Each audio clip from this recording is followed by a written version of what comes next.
Well, once again, we say welcome aboard. It's good to be with you at this time. Brother Mund speaking. Our program here called Fisher Mund's 5-Minute Look at the Book.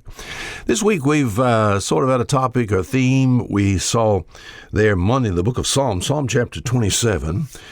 David said something like this. He said, there's one thing I desire. There's one thing that I desire. Remember what that was? I wonder, who am I talking to? I have some pictures of some people that have sent me some pictures. You said, Brother Mund, I listen to the program on a regular basis. I can see you, but I don't know about you. But I wonder if the question came your way or if you were to make just a blanket statement, One thing have I desired. What do you desire? David said something like this. He said, I want to dwell in the house of the Lord. Now, why did he say something like that? Because in the house of the Lord, yes, there was a beautiful place. Yes, there were the priests he could talk to.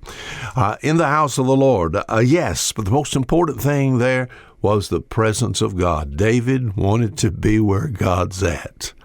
What's your desire? Don't you want to be close to God? Yesterday we talked about Jesus talking to a man, and this man had wealth and morality and religion.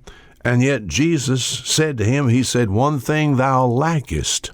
Now, not one thing desired. He said, there's one thing you lack. And he said, you need to take all your goods and sell it and give it to the poor. Now, is that going to get somebody to heaven? Obviously, no. But Jesus was putting his finger on the problem. This man's trust was in his riches. What are you trusting? His trust was not in God. One thing thou lackest. His trust was not in God. In the book of Luke chapter 10, all the way down to verse 42, this is one I bet you remember.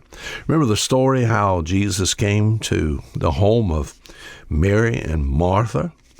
And verse 40, it says, But Martha was cumbered about with much serving, and came to him and said, Lord, dost thou not care that my sister had left me to serve alone? Bid her therefore that she come and help me. And Jesus answered and said unto her, Martha, Martha, thou art careful and troubled about many things. But here we go. Here's our one thing. He said, but one thing is needful.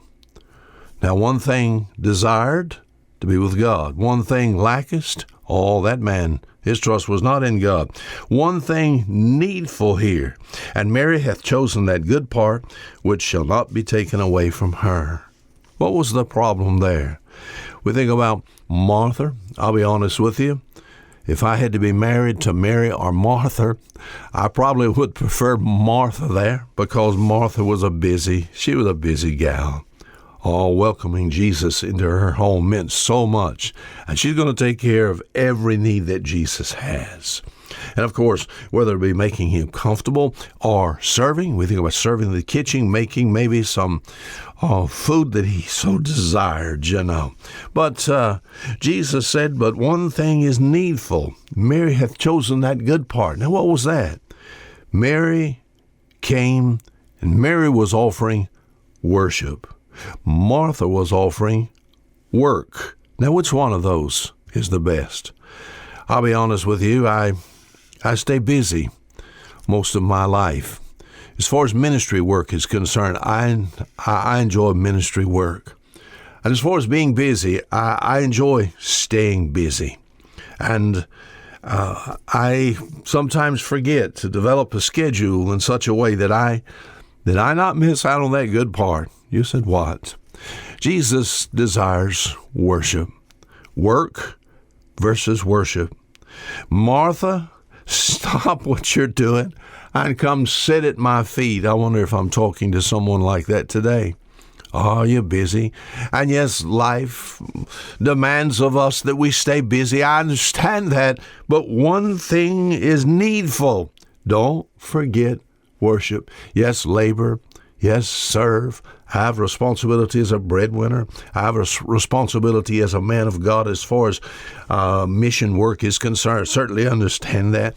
But don't let a day go by that we do not somehow, some way, even though it's just with our mind, sit at the feet of Jesus and offer worship.